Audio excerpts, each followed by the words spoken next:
sembah, kami sembah.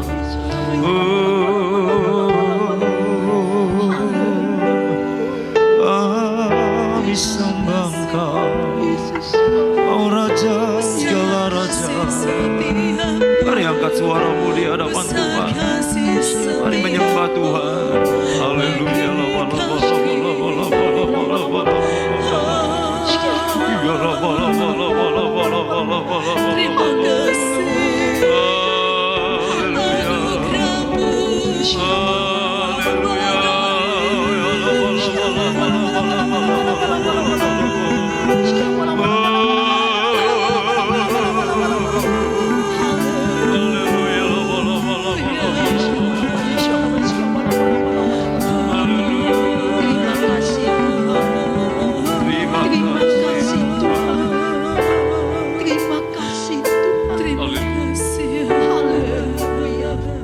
Terima kasih. Terima kasih buat kebaikan-Mu.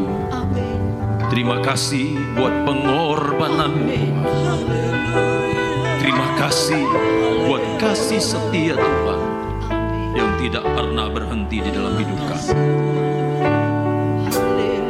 Saat ini kami akan mendengarkan kebenaran firman-Mu Tuhan. Mari Tuhan Yesus, Engkau mengurapi hamba. Engkau berkuasa atas kami Tuhan. Engkau menjamah kami. Terima kasih Bapa di sorga, mengucap syukur kepadamu di dalam nama Tuhan Yesus Kristus. Haleluya. Amin.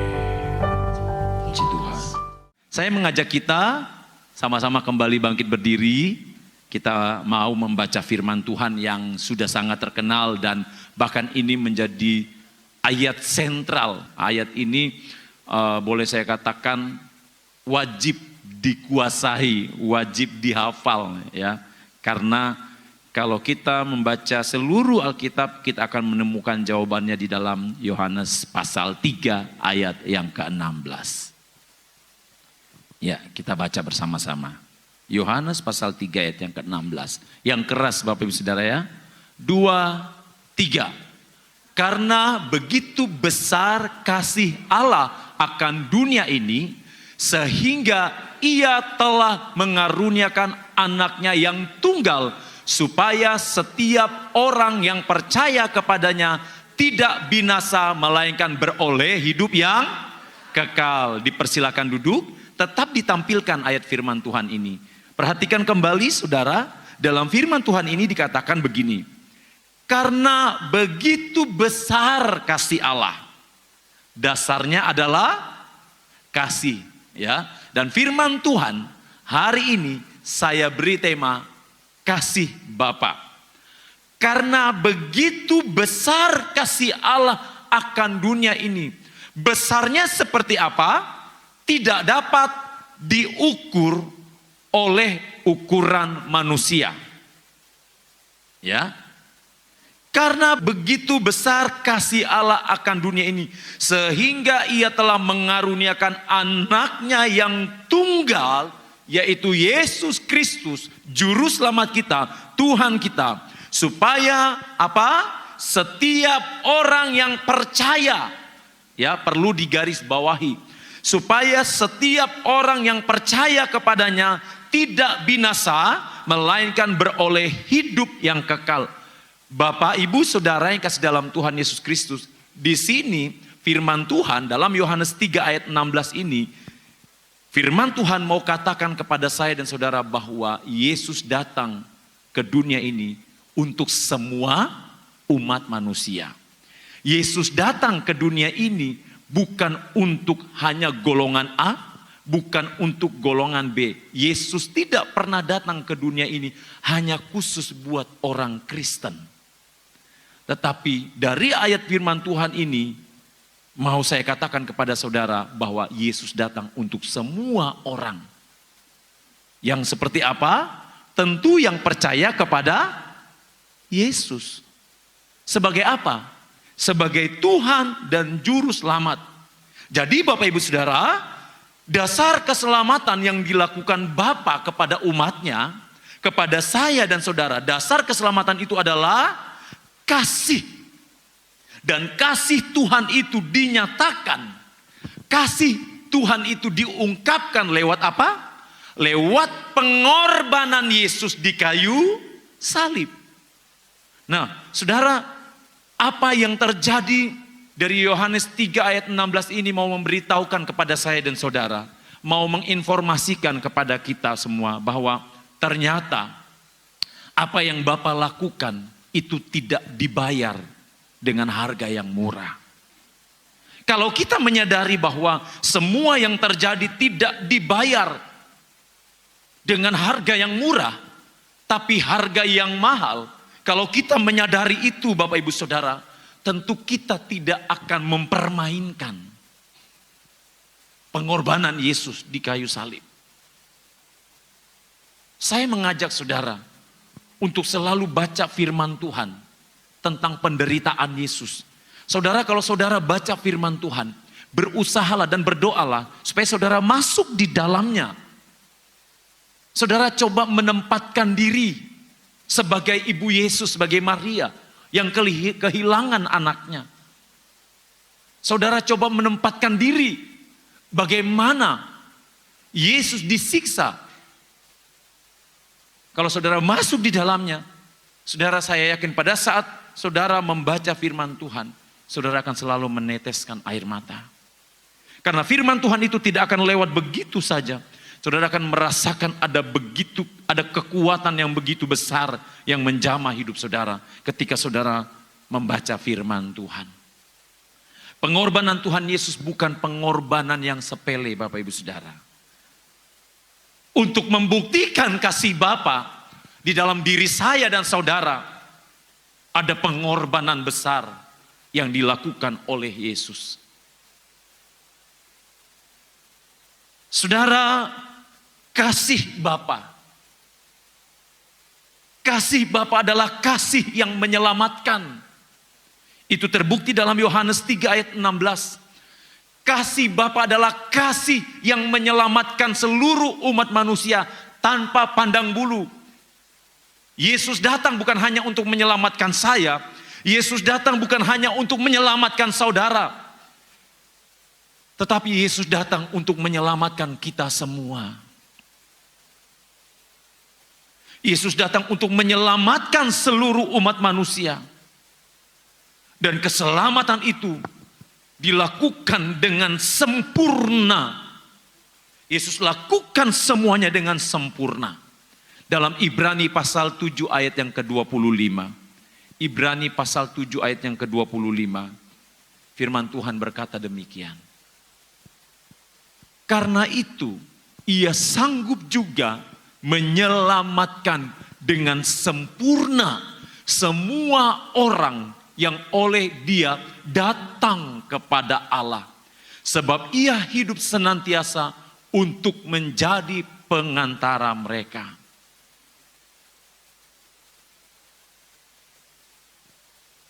Bapak Ibu Saudara yang kasih dalam Tuhan Yesus Kristus, kira-kira di dunia ini ada enggak yang mau mengorbankan nyawanya untuk kita?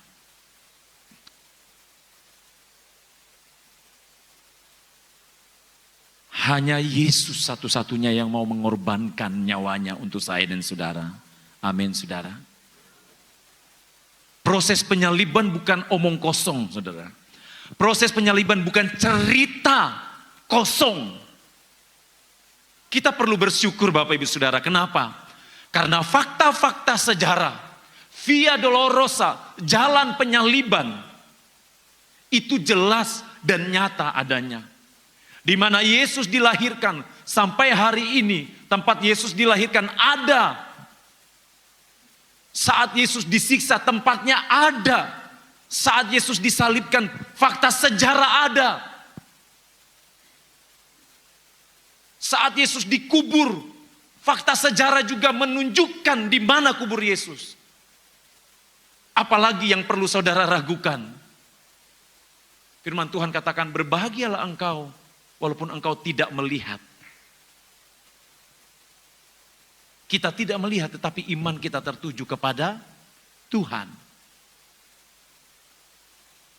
Kasih Bapa diberikan kepada saya dan saudara. Diberikan kepada kita semua tanpa syarat. Tidak ada syarat yang Tuhan berikan. Yang ada bukan syarat, tetapi lakukanlah karena kita mencintai Tuhan. Saudara, kalau Tuhan sudah berbuat baik kepada kita, kira-kira balasan terbaik yang harus kita lakukan apa, saudara? Tuhan sudah mengorbankan nyawanya, ya kan saudara? Buat saya dan saudara. Kalau kita membalasnya dengan asal-asalan, kira-kira pantas enggak, saudara? Kalau Tuhan sudah mengorbankan dirinya di salib dan kita membalasnya, ya yang penting aku percaya kepada Tuhan Yesus, cukup, kira-kira wajar enggak, saudara? Saya kira tidak wajar, Bapak Ibu Saudara. Tuhan sudah menyelamatkan saya dan saudara. Jelas sekali di dalam Ibrani 7 ayat yang ke-25 dikatakan bahwa Tuhan sanggup menyelamatkan dengan sempurna. Kalau Tuhan menyelamatkan dengan sempurna, tidak ada cacat celah di dalamnya. Amin, saudara. Inilah keselamatan sejati. Keselamatan yang tidak bisa diberikan oleh dunia ini. Di dalam Titus pasal yang ketiga ayat yang kelima, Titus pasal 3 ayat yang kelima, firman Tuhan berkata begini. Titus pasal 3 ayat yang kelima. Pada waktu itu dia telah menyelamatkan kita. Kapan itu? Pada saat Yesus disalibkan. Bukan karena perbuatan baik yang telah kita lakukan. Perhatikan baik-baik ayat ini, saudara. Supaya ini benar-benar tertanam di dalam diri kita. Pada waktu itu dia telah menyelamatkan kita bukan karena perbuatan baik yang telah kita lakukan, tetapi karena rahmat-Nya oleh permandian kelahiran kembali dan oleh pembaharuan yang dikerjakan oleh Roh Kudus. Bapak Ibu Saudara yang kasih dalam Tuhan Yesus Kristus, kalau Yesus menyelamatkan saya dan saudara, perlu kita garis bawahi dan perlu kita ingat, itu bukan karena kita sudah melakukan yang terbaik buat Tuhan. Itu bukan karena kita sudah menyembah Tuhan sehingga Tuhan menyelamatkan saya dan saudara. Itu bukan karena kita sudah memuji-muji Dia sehingga Tuhan menyelamatkan saya dan saudara. Firman Tuhan katakan bahwa seluruh umat manusia sudah berbuat dosa dan telah kehilangan kemuliaan Allah. Roma 3 ayat 23. Karena semua orang telah berbuat dosa dan telah kehilangan kemuliaan Allah. Tuhan menebus dosa saya dan saudara bukan karena perbuatan baik kita. Bukan karena amal saleh kita. Bapak Ibu Saudara, kalau karena perbuatan amal saleh kita sehingga kita diselamatkan, tidak akan pernah ada habisnya. Takarannya nggak jelas, saudara. Tapi Tuhan katakan bahwa saya dan saudara diselamatkan semua karena kasih Tuhan. Karena rahmat Tuhan. Jadi kalau saya dan saudara harus melakukan perbuatan baik, itu karena Tuhan sudah melakukan yang terbaik buat saya dan saudara. Seyogyanya seperti itu, Bapak Ibu Saudara. Jadi jangan sampai saudara berpikir, saya melakukan perbuatan baik, saya ke gereja, memuji menyembah Tuhan, saya memberi persembahan kepada Tuhan, baik materi maupun rohani, dalam pujian penyembahan, dalam kehidupan saudara sehari-hari. Jangan sampai saudara berpikir, saudara melakukan itu supaya saudara diselamatkan. Tidak, saudara. Saya dan saudara sudah diselamatkan. Perlu kita ingat ini baik-baik. Saya dan saudara sudah diselamatkan. Ini harus menjadi kekuatan kita. Ini harus menjadi pemahaman yang besar dalam diri kita. Ini harga mati. Ya. Saya dan saudara sudah diselamatkan. Bukan karena kekuatan kita. Bukan karena amal saleh kita. Kita harus tanamkan di dalam diri kita bahwa kita sudah selamat. Tetapi perlu kita ingat bahwa keselamatan itu bukan karena kita melakukan perbuatan-perbuatan baik. Kalau kita melakukan perbuatan-perbuatan baik, itu seharusnya kita lakukan karena kasih Tuhan yang sudah diberikan di dalam hidup saya dan saudara. Seharusnya. Kasih Bapa, kasih yang menyelamatkan. Tetapi tidak berhenti hanya menyelamatkan saya dan saudara. Kasih Tuhan itu juga membebaskan saya dan saudara. Tentunya membebaskan dari dosa. Bapak ibu saudara, mari kita perhatikan di dalam Titus pasal yang kedua ayat yang ke-14. Titus pasal 2 ayat yang ke-14. Firman Tuhan katakan, yang telah menyerahkan dirinya bagi kita untuk membebaskan kita dari segala kejahatan dan untuk menguduskan bagi dirinya suatu umat kepunyaannya sendiri yang rajin berbuat baik.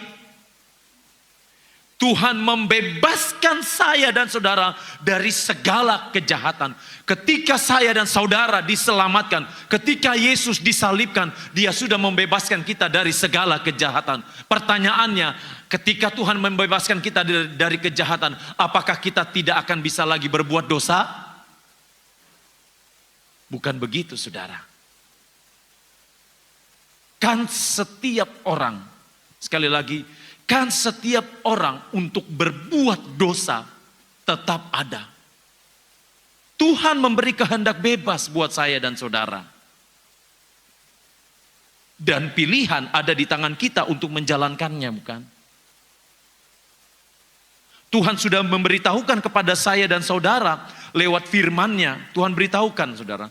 Lewat firman-Nya Tuhan sampaikan kepada kita. Apa yang Tuhan sampaikan? Hai Hermawan, aku sudah menebus engkau di salib. Aku sudah membebaskan engkau di kayu salib. Hai umat Tuhan, aku sudah menebus engkau. Aku sudah menyelamatkan engkau. Aku sudah membebaskan engkau di kayu salib. Aku sudah menguduskan engkau dari segala kejahatan. Tuhan tidak pernah berkata, engkau akan bebas untuk tidak berbuat dosa. Tidak, saudara. Karena bagi Tuhan kita bukan robot. Tuhan memberikan kehendak bebas kepada saya dan saudara. Sebagaimana Adam dan Hawa, Tuhan sampaikan firman Tuhan. Semua buah di dalam taman ini boleh kamu makan, tetapi ada satu buah yang tidak boleh dimakan, yaitu buah pengetahuan yang baik dan yang jahat.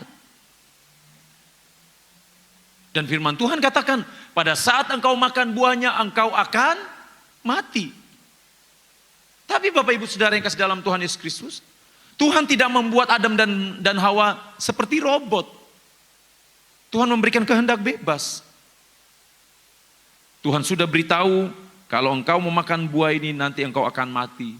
Sepintas tidak mati ketika mereka makan, tetapi pada saat mereka makan, hubungan mereka dengan Allah terputus. Dan itulah kejatuhan manusia di dalam dosa. Dan untuk itulah Yesus datang untuk memulihkan kehidupan, hubungan yang kudus antara Allah dan manusia. Tuhan datang untuk memulihkan saya dan saudara dengan Tuhan. Tuhan mau bebaskan kita. Kasih Bapa selain menyelamatkan, selain membebaskan, juga Tuhan mau melepaskan dari apa? Dari kutuk. Saudara bisa baca di dalam kitab Kejadian, pada saat manusia jatuh di dalam dosa kan? Tuhan berkata, terkutuklah engkau, iya kan saudara?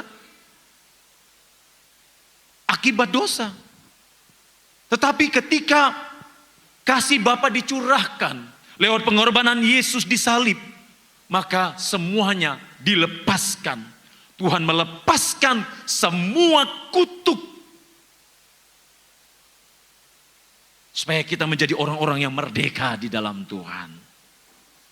Dalam Galatia 3 ayat yang ke-13, kita perhatikan ayat ini Bapak Ibu Saudara.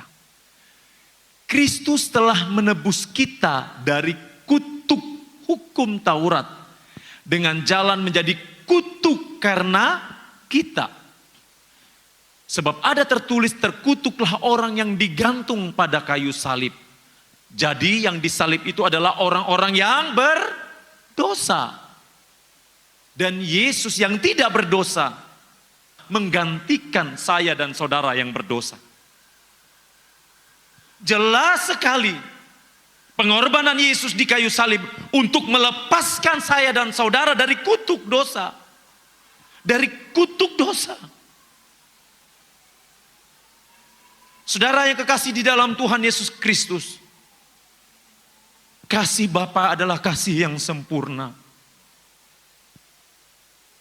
Ada janji keselamatan dan pengorbanan Tuhan Yesus untuk umatnya.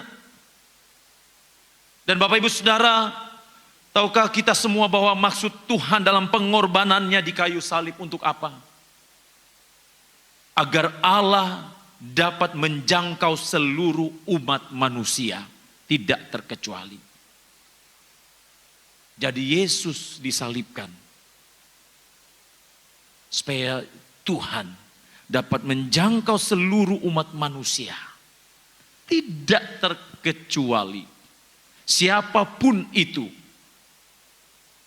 Tadi saya sudah katakan dalam Roma pasal 3 ayat 23, karena setiap orang telah berbuat dosa dan telah kehilangan kemuliaan Allah. Makanya Bapak Ibu Saudara yang kasih dalam Tuhan Yesus Kristus, ya, sebagai umat Tuhan saya mengajak kepada kita untuk apa ya saudara ya? Kan karena Tuhan ini sudah menyatakan bahwa setiap umat manusia itu berdosa, telah kehilangan kemuliaan Allah. Jadi mari Bapak Ibu Saudara, kita pandang kepada Yesus. Siapapun orang yang punya kekurangan, kelemahan, kita abaikan. Toh semua orang adalah orang yang berdosa di mata Tuhan. Hanya karena kasih Tuhan sajalah kita disucikan. Lewat pengorbanan Yesus disalib, kita dimerdekakan. Di dalam Roma pasal 5 ayat yang ke-12. Roma pasal 5 ayat yang ke-12. Firman Tuhan katakan, sebab itu sama seperti dosa telah masuk ke dalam dunia oleh satu orang.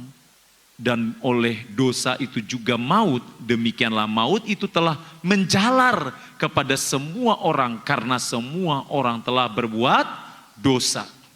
Jadi dosa itu seperti penyakit kanker saudara.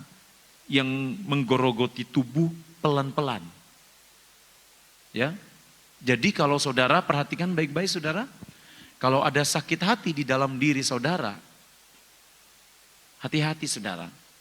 Kalau ada kebencian di dalam diri kita, hati-hati. Itu bisa menjalar dan merusak semuanya. Kalau ada kepahitan, hati-hati. Saudara, itu akan merusak. Akan merusak seluruh kehidupan kita. Kerohanian kita akan rusak di hadapan Tuhan. Jangan sampai, saya beritahu saudara, jangan sampai hanya karena satu orang, saudara gagal di hadapan Tuhan. Ya saudara, jangan sampai hanya karena satu orang yang melukai saudara, hanya satu orang yang menyakiti hati saudara, saudara abaikan segala sesuatu yang lainnya. Akhirnya mengkamirkan diri saudara dengan Tuhan. Jangan sampai saudara. Oh terlalu mahal, firman Tuhan katakan. Pengorbanan Yesus tidak bisa dinilai dengan materi, dengan apapun juga. Untuk itu Bapak Ibu Saudara yang kasih dalam Tuhan Yesus Kristus, mari saya mengajak kita semua. Biarkan hati kita ini tetap tertuju kepada Tuhan. Hati kita tertuju kepada Tuhan. Tahukah Bapak Ibu Saudara, sampah yang disimpan lama-kelamaan pasti akan membusuk. Coba saudara taruh sampah di dalam kantong kresek. Saudara bungkus. Ya? Saudara bungkus sampah itu. Saudara diamkan beberapa hari. Setelah itu saudara buka. Baunya wangi bukan. Busuk sekali saudara. Saya ingatkan kembali, jangan biarkan sampah-sampah yang dari luar yang dilemparkan orang, yang ditujukan kepada diri saudara, saudara izinkan masuk. Sedikit saja saudara izinkan masuk, saudara buka celah itu, akan mengkhamirkan kehidupan saudara. Berbahaya sekali saudara. Pengorbanan Yesus yang besar itu akan sia-sia saudara. Saudara mau izinkan yang mana? Pengorbanan Yesus yang besar itu, yang luar biasa itu, ataukah sampah yang dilemparkan kepada saudara? Pilihan ada di tangan kita. Bagi saya pribadi, betapa ruginya kalau saya membuka celah untuk sampah yang dilemparkan ke saya itu mengotori kehidupan saya. Terlalu mahal yang Tuhan sudah berikan buat saya dan saudara. Tuhan ingin menjangkau seluruh umat manusia. Allah ingin manusia yang berdosa didamaikan dengan Allah. Yesus datang ke dunia. Pengorbanannya di kayu salib. Karena Yesus ingin manusia didamaikan dengan Allah. Di dalam 2 Korintus pasal 5 ayat 19 dan ayat yang ke-20. 2 Korintus pasal 5 ayat 19 dan ayat yang ke-20. Perhatikan Bapak Ibu Saudara, sebab Allah mendamaikan dunia dengan dirinya oleh Kristus dengan tidak memperhitungkan pelanggaran mereka. Perhatikan, tidak memperhitungkan pelanggaran mereka. Makanya firman Tuhan katakan, sekalipun dosamu merah seperti kismisi, akan putih seperti salju. Dengan catatan apa? Kita datang kepada Tuhan. Kita memohon ampun kepada Tuhan. Nah inilah firman Tuhan katakan, sebab Allah mendamaikan dunia dengan dirinya oleh Kristus dengan tidak memperhitungkan pelanggaran mereka. Ia telah mempercayakan berita pendamaian itu kepada kami.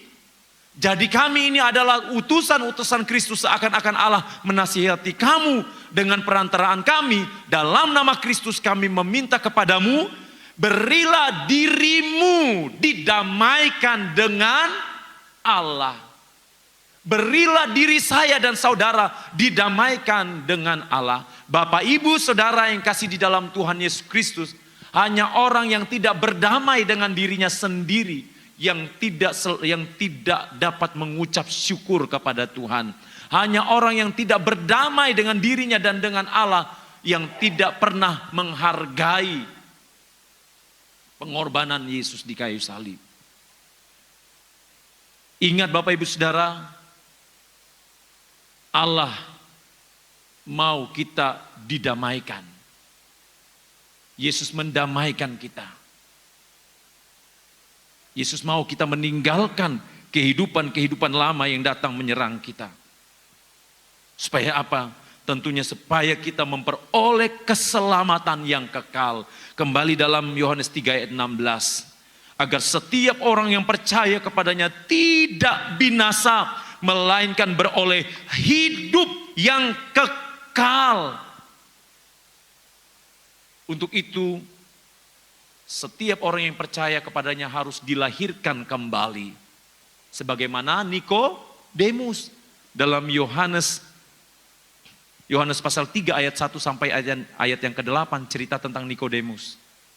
Dilahirkan kembali artinya apa? Dia harus percaya kepada Yesus sebagai Tuhan dan Juru Selamatnya. Nikodemus adalah seorang ahli Taurat. Ya, orang Farisi. Tetapi dia datang kepada Yesus tengah malam. Dia takut dilihat orang banyak. Dan pada saat itu dia berbincang-bincang. Saudara bisa baca itu dalam Yohanes 3 ayat 1 sampai ayat yang ke-8. Pada akhirnya dia berbincang-bincang dengan Yesus. Dan Yesus katakan, engkau harus dilahirkan kembali. Sebab kalau tidak, engkau tidak akan masuk dalam kerajaan surga. Gimana caranya dilahirkan kembali?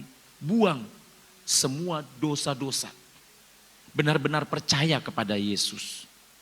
Segala kepahitan, segala kemarahan, segala sakit hati, segala kebencian dibuang. Saudara, kalau berbicara tentang kasih ini bukan hal yang mudah loh saudara. Kalau kita berbicara tentang kasih, kalau hanya kita omongin itu bisa saudara, tapi prakteknya. Bapak Ibu Saudara, Tuhan izinkan hari-hari ini praktek kasih itu dilakukan di dalam diri saya. Apakah saya mampu melakukan kasih itu dengan benar atau tidak? Saya yakin Bapak Ibu Saudara, Tuhan juga senantiasa membawa saudara untuk mempraktekkan kasih setiap hari. Jangan sampai kita hanya bisa ngomong tentang kasih, tetapi prakteknya kita sulit untuk melakukannya. Ingat Bapak Ibu Saudara, Yesus sudah memberi contoh kepada saya dan saudara. Dan ketika Yesus memberi contoh tentang kasih, maka Yesus mau katakan kepada saya dan saudara bahwa ada kekuatan besar dari kasih Tuhan itu sendiri. Firman Tuhan katakan bahwa kasih Tuhan itu lebih kuat dari dosa. Lebih kuat dari apapun juga. Inilah kasih Tuhan. Jadi kalau ada orang yang tidak suka dengan saudara, ada orang yang menjatuhkan saudara, abaikan itu. Ingat ada kasih Tuhan yang besar. Amin Bapak Ibu Saudara. Ada kasih Tuhan yang besar, yang lebih kuat dari apapun juga. Mungkin suami saudara terbatas untuk mengasihi saudara. Istri saudara terbatas untuk mengasihi saudara. Anak-anak saudara terbatas untuk mengasihi saudara. Cucu mantu saudara terbatas untuk mengasihi saudara. Orang tua saudara terbatas untuk mengasihi saudara. Tetapi kasih Tuhan tidak pernah terbatas. Dia ada setiap waktu buat saya dan saudara. Karena apa? Karena pada akhirnya Tuhan ingin kasih yang besar itu, yang dicurahkan, yang diberikan di salib, itu menyelamatkan saya dan saudara. Tuhan mau kasih itu benar-benar kuat di dalam kita. Bapak Ibu Saudara yang kasih dalam Tuhan Yesus Kristus, kembali kita perhatikan tentang kasih Bapa dalam Yohanes 3 ayat 16 ini.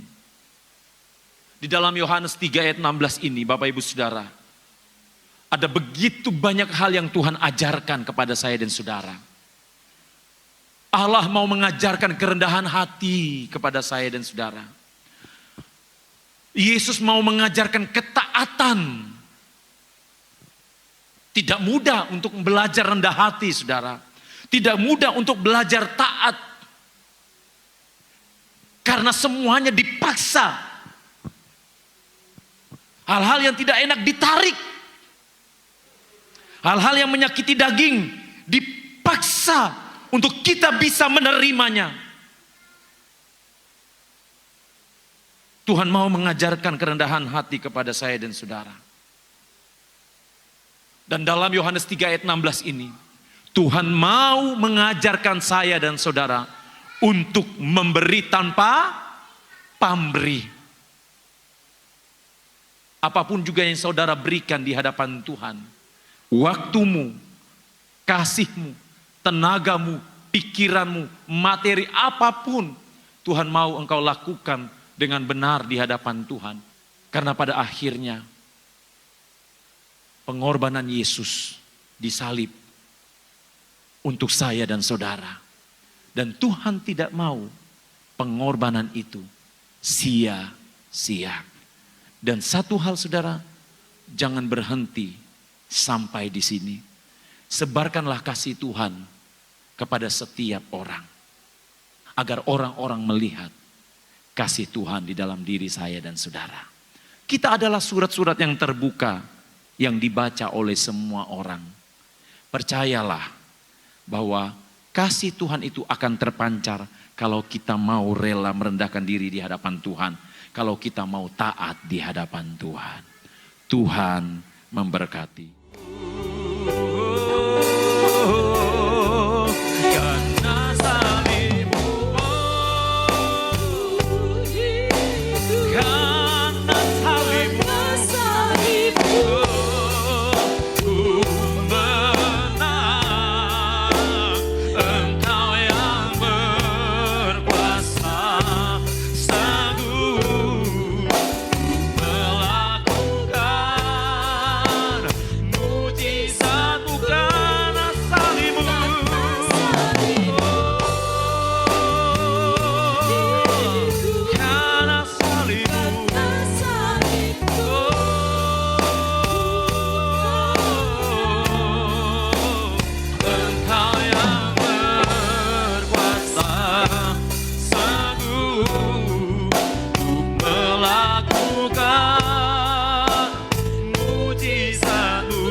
Tuhan, terima kasih untuk kebaikan-Mu.